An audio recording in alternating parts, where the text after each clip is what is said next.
This is Patty Jackson. On this edition of Patty TV, we're talking romance and we're talking finance. Can the two go together?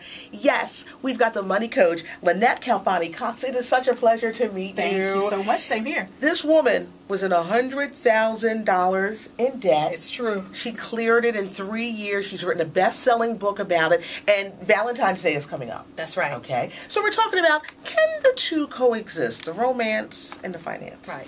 In my mind, the two go hand in hand, Okay. and they're not mutually exclusive. A lot of people think, oh, I'm in a relationship. I don't want to reduce this to a business relationship. This is personal. Well, let's get practical. Let's get realistic. There are money elements to every relationship. And the fact of the matter is, love alone won't pay the rent. So you really have to be thinking about these issues, even though it's Valentine's Day right around the corner.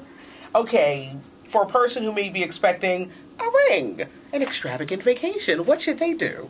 Well, first of all, they should have a heart-to-heart with their partner. They should really make sure that their expectations are in alignment with what that person might have the capacity or the willingness to give. Sometimes it's not just a matter of financial. Maybe you're expecting, that nice big rock, that diamond, but maybe he's not emotionally there yet. Maybe he has the finances and the wherewithal to do it economically, but he hasn't emotionally committed. That's a really key point for somebody to know ahead of Valentine's Day. You don't want to get that surprise, that kind of disappointment come February 14th. So you should really be talking through some of these things ahead of time. But there's some other things that you can do as well. I like to tell people one of the best ways to achieve financial harmony is to really understand their partner's money personality. A lot of it, frankly, is rooted in childhood. It's about what we learned from our parents, about what we saw and the things around us. And it really makes you have a lot more empathy for your partner, because sometimes when somebody does something that seems crazy to us from a financial perspective, we're like, what's wrong with her? What's wrong with him? Why is she spending like this? Why is he hoarding all the money, saving like this? And in your mind, you might be thinking, oh, he's just being cheap, or he don't want to spend any money.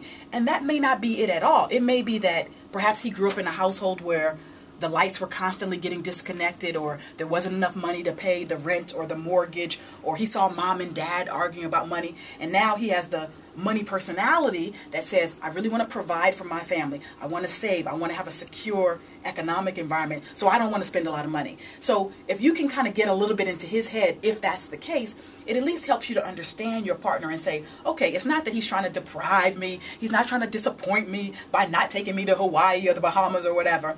It's really that my husband or my partner's money personality has been shaped by some very powerful forces, literally from when he was young up until now. Tell us about a boot camp that can help couples get on the financial track. Okay, well, My Money Circles is a great online boot camp. It's free of charge. It's a 4-week boot camp, and it's really geared towards individuals and couples who want to fix their finances. There's a lot of things that you learn in this boot camp, the first of which is how to get out of debt.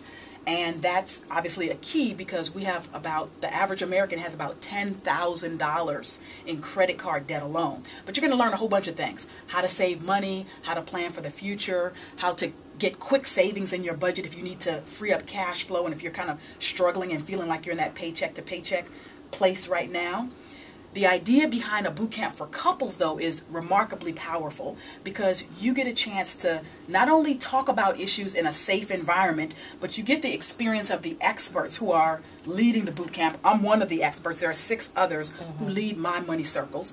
But there's also a community element to it as well, because the thousands of people who are in the boot camp are talking and sharing through this online platform and talking about the issues they've gone through, what they've been successful in accomplishing, and even the problems that they've faced. Now, people can contact you there? They can contact me through the boot camp, through mymoneycircles.com, or if they want to get some advice or tips or ask me a question, they can certainly reach me on my free financial advice blog. It's askthemoneycoach.com. The Money Coach is here, Lynette Calfani-Cox. We're gearing up for Valentine's Day. We're getting our finances together as well. It's a pleasure to meet you. Thank you. Thank you. My pleasure.